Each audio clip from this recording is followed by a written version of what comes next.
Hello, my name is Brennan Pecha. I'm from the Center for Renewable Resources and Enabling Technologies at the National Renewable Energy Laboratory in Golden, Colorado. Thank you for joining today for my talk, and thank you to Raymond for hosting this event with such interesting speakers. I wish we could do it in person, but alas, let's make the best of it. My talk today is on high temperature conversion of wood and waste to fuels at the National Renewable Energy Laboratory. The National Renewable Energy Laboratory, headquartered in Golden, Colorado, has a mission to transform energy through research, development, commercialization, and deployment of renewable energy and energy efficiency technologies. Our bioenergy research and development activities advance technologies to produce bio-based energy fuels and products. We have 3 unique centers, 3 collaborative research facilities, 16 research programs, more than 1,700 publications per year, 571 patents, nearly 3,000 employees. Interesting to this crowd, 817 active partnerships with industry, academia, foundations, and governments, 65 R&D 100 awards. I think we have 3 more this year, and in 2019, over $400 million in business volume, and that went up further in 2020. On the last slide, I mentioned the bioeconomy. Is there a workable model for the bioeconomy? How can we understand its progress to date and where we are today? One way is to look at the theoretical Gardner hype cycle. This characterizes typical progression of an emerging technology from overenthusiasm through a period of disillusionment to an eventual understanding of the technology's relevance and role in a market or domain. We start with positive hype driven by the media, lots of high expectations, followed by a couple of failures and a trough of disillusionment with a lot of negative articles and hypes and editorials. And finally, those who stick with it reach a certain slope of enlightenment and have a sort of plateau of productivity driven by performance gains and adoption growth. Let's use this approach to look at the bioeconomy starting in 2005 when we had the Energy Policy Act, which authorized the Renewable Fuel Standard. 2007 further expanded the Renewable Fuel Standard. In 2009, we had the American Recovery and Reinvestment Act. Finally, 2011 brought us the California Low Carbon Fuel Standard. These triggered a lot of high expectations for the bioeconomy. But while the corn ethanol industry was able to deliver, second and third generation biofuels have struggled a little bit. In 2014, QR filed for bankruptcy, and that led to a lot of scathing editorials, disillusionment with the whole concept, claims of fraud and whatnot. 2015, the U.S. grain ethanol production, meanwhile, reached 15 billion gallons. In 2016, we had the Paris Agreement, which sort of reopened the bioeconomy concept to the public in a unique way. And since then, we've had adoption of the low carbon fuel standard in California, Oregon, and Washington, new waves of technologies, including commercial installations by LanzaTech, Ensign, Fulcrum, and Elitech, and others. So how can we shift the focus from bioeconomy, which is kind of vague, to carbon management, which is a little bit more specific and easier to approach from an engineering standpoint? What R&D is needed to support this shift and expand the utilization of renewable carbon? How do we currently manage carbon in the US? Some of the largest sources of carbon emissions come from heating, cooling, and vehicular use. On the top left, we see major shifts in U.S. fossil fuel production and consumption. Natural gas has gone up, coal has gone down. Nuclear's kind of stable right now. Biomass and other renewables are going up. Hydro's pretty stable. On the right, we see a plot that we all know well, which shows annual greenhouse gas emissions under different future scenarios. And we can see that we have a lot of work to do. So some of that work includes bans on single-use plastic to reduce landfill, these long-term carbons that just sit there.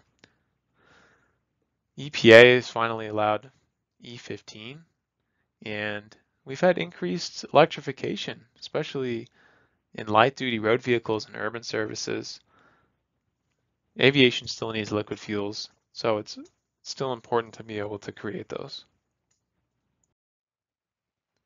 Emerging carbon conversion technologies need to be resilient and responsive to market and policy shifts. If we put all of our eggs in one basket, then any sort of variation or shift in policy or demand will derail things in a way that we would not like. How do we design carbon conversion technologies, including CapEx-intensive facilities, to succeed in tomorrow's dynamic economy? If our biorefinery, for example, is only making gasoline, well, that's going to be fixed to the crude oil price, and we've seen how volatile that is. We even went negative earlier this year, right? That could be problematic if you're trying to make a sustainable business, especially when you're starting up. At the same time, we've seen the cost of consumer goods and services, particularly for necessities like food and beverages, housing, household energy, those have gone up. Can we make technologies that reduce those costs and sequester carbon to improve the environment for our future families' generations? What we need to do is build resilience into these technologies right off the bat. In doing so, they can respond to external stimuli. The way we do that is by having feedstock flexibility, adaptive process design and control, low conversion costs, and product tunability. Whatever technology we have is going to be under constant threat from new technologies, substitute products or services, bargaining powers of suppliers, bargaining power of consumers, and competition with other producers of whatever products you're making. Some of the technologies that we are looking at the National Renewable Energy Laboratory that we hope fit into that resilient pool of technologies are catalytic fast pyrolysis, as well as indirect liquefaction through dimethyl ether. This has been supported by the Bioenergy Technology Office within the Department of Energy. But today let's focus on catalytic fast pyrolysis because that's a technology that is similar to most processes that make biochar. In catalytic fast pyrolysis, we take raw biomass, for example, wood, agriculture residue, process it into a particle size that's relevant for this technology, in this case smaller than 1 centimeter, so it needs to be milled. Feed it into a reactor that has very high heat transfer and good mixing, and what comes out is a high yield of vapors and gases, about 20% char, and we directly pipe those vapors into a reactor full of catalyst particles that chemically add hydrogen to the oil to increase its energy content. We condense those oils and add even more hydrogen through hydrotreatment until it's essentially a synthetic crude, biologically sourced crude oil. And after some distillation, we can extract hydrocarbon biofuels. Catalytic fast pyrolysis has the potential to make more than 75 gallons of drop-in hydrocarbon fuels per ton of fed dry wood. It has a lot of advantages, including the cost of wood-based feedstocks is decoupled from the petroleum price. Vapor phase catalytic upgrading provides control over the product slate if you want to make other products other than fuel. Upgraded fuels can be co-processed in existing refinery infrastructure, and it can produce a drop in fuel blend stock with co-product opportunities. At the National Renewable Energy Laboratory, we have a mix of scientists and engineers that all work together as a team. And when we approach a problem, we start at the fundamentals and work our way up. So in this particular technology, we can look at the multi-scale thermal deconstruction by using different sized reactors, by honing in on different scales of physics, all the way from nanometer scale in the chemistry up to the reactor scale on the order of meters. We can perform experiments on pyrolysis and gasification, process different feedstocks. We can run grams to tens of kilograms of biomass per hour in various sized plants. Shown on the top is a very small reactor. Shown on the bottom is our pilot scale system. We can process and upgrade the solids, liquids, and gas, and evaluate long-term process and equipment performance. A lot of efforts have gone into designing the catalysts for that vapor phase upgrading step. There have been a lot of mixed results in the literature, and so we set a whole team on addressing this issue, combining foundational science with advanced synthesis and characterization, chemical theory, as well as applied engineering through catalyst cost estimation, catalyst scaling, and integrated testing. Combining that gives us a performance evaluation for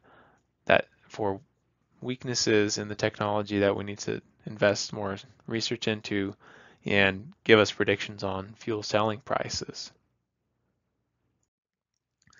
Beyond the experimental efforts going on at NREL, we also have a large computational modeling group which supports and assists the experimental team in accelerating development of these technologies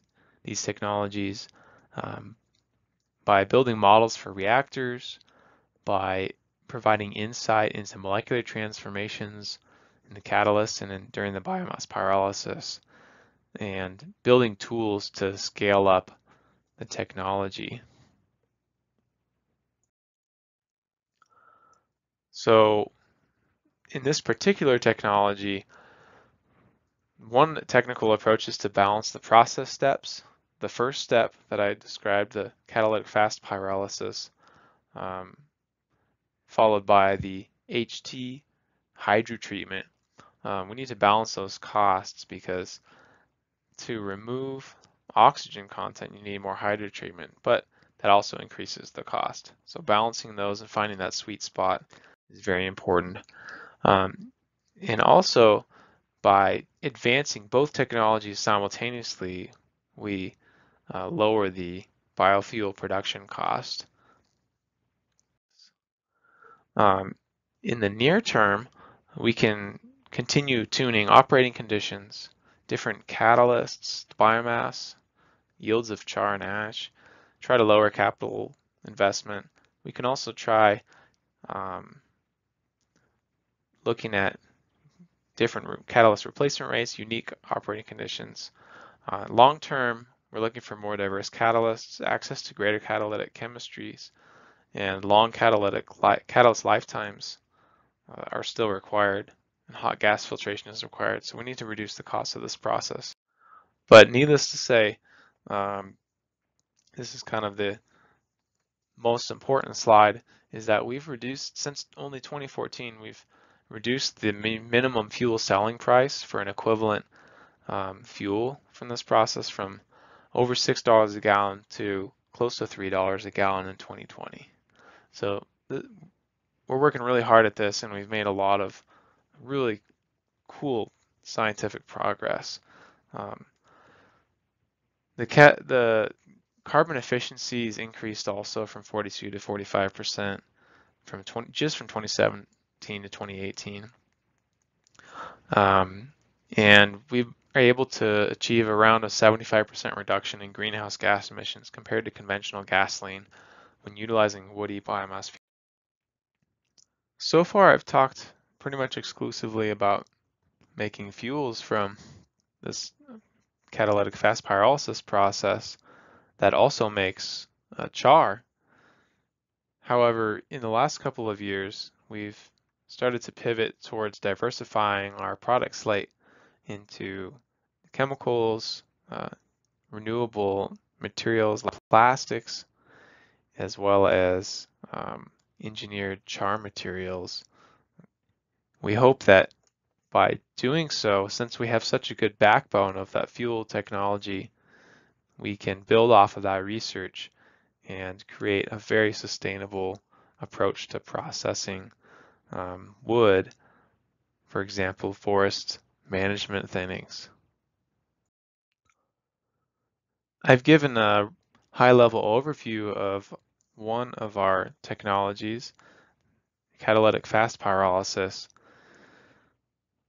I think that dreaming ahead, the biochar product of this technology is going to be really important component of the carbon conversion, carbon economy.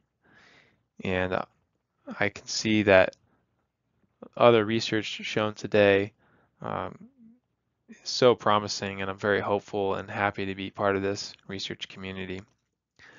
If you'd like to follow up with our groups and learn more about this technology or collaboration opportunities, we're always looking to help bridge gaps between the science and industry.